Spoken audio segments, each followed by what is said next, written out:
આ બધી પ્રકારની ટ્રીટમેન્ટ પછી પેશન્ટે કઈ કઈ વસ્તુનું ધ્યાન રાખવું જોઈએ અથવા તો પેશન્ટને ફરીથી એ હર્નિયાની પ્રોબ્લેમ થવાના ચાન્સીસ ખરા? યસ, આ એક બહુ કોમન ક્વેશ્ચન છે કે મને ફરીવાર હર્નિયા થશે કે નહીં. રાઈટ. પણ એવું નથી. હર્નિયા થવાનું એક સ્ટાન્ડર્ડ સ્ટેટિસ્ટિક્સ હોય છે કોઈ પણ સર્જરીનું, તો એ લેસ દેન 1% હોય નોર્મલી. અને ઘણા બધા ફેક્ટર્સ એમાં કામ કરતા હોય. હર્નિયાનું કન્ડિશન કેવું હતું, સર્જરી કેવી રીતે થયેલી છે, એક્સપર્ટીઝ કેવી હતી, એના ઉપર આધાર હોય છે. એટલે આ બધા ફેક્ટર્સ એમાં કામ કરતા હોય છે.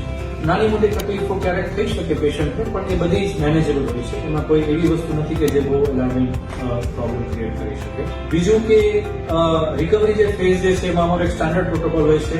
1 વીક પછી જયારે પેશન્ટ ફર્સ્ટ ટાઈમ આવે ત્યારે અમે એને જોઈ લઈએ, પછી 1 મંથ પછી એનો ફોલોઅપ કરીએ. અને કોઈ એવું હર્નિયા હોય કે જેમાં આપણે 6 મહિના પછી પણ જોવું પડ્યું હોય તો એને 6 મંથ પછી પણ બોલાવે, જેને આપણે મલ્ટિપલ ટાઈમ્સ કોઈ ઓપરેટ થયેલું હોય અને પછી આપણે એને રિપેર કર્યું હોય તો એનું ફોલોઅપ જે છે આપણે આ રીતે રેગ્યુલર ફોલોઅપ રાખતા હોય છે. નોર્મલ હર્નિયા સર્જરીમાં લેપ્રોસ્કોપી પછી they can resume there walk very next day.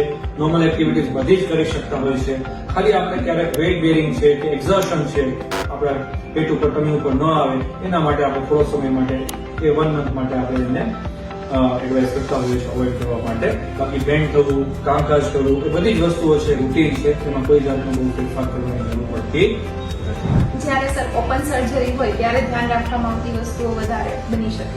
Open સર્જરીમાં થોડું રિસ્ક રહેતું હોય કે ઇન્ફેક્શન થવાનું, રિસ્ક થોડો દુખાવો થતો હોય, એટલે જે નોર્મલ એક્ટિવિટી રિઝ્યુમ કરવા માટેનો જે ફેઝ છે થોડો લાંબો થઈ જાય એવું બની શકે.